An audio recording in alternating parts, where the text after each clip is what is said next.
When you look at the front of the cover of the book here, and you see Bush and Obama, both of them actually looking pretty serious Yeah, and grim. they are. And they had walked out of the Blue Room where they had had the traditional coffee, where the president and elect and first lady to be come in to be hosted by the sitting president and the vice presidents on both sides too.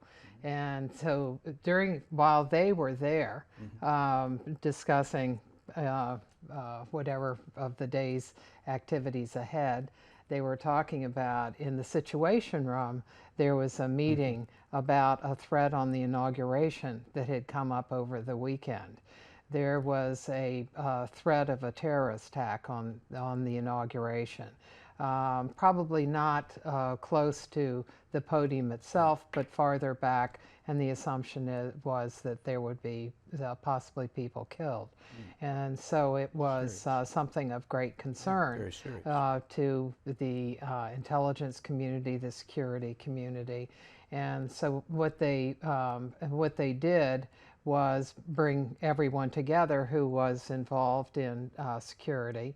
So you had the cabinet secretaries outgoing, incoming, like on Homeland Security and State and Defense, and then National Security Advisor, and then the incoming Terrorism Advisor for President Obama, and they discussed the threat and what kinds of things should be done.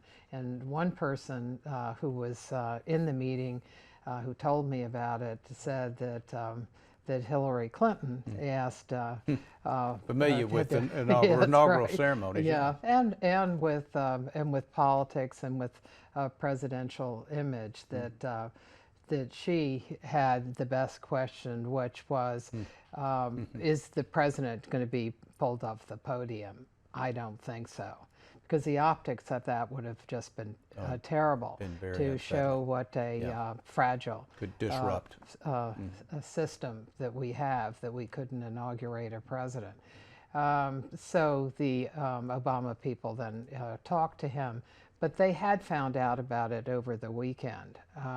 And in one of an article I read, David Axelrod talked about having talked to Obama about it on Saturday, and that they had decided not to do a final run-through of his inaugural address.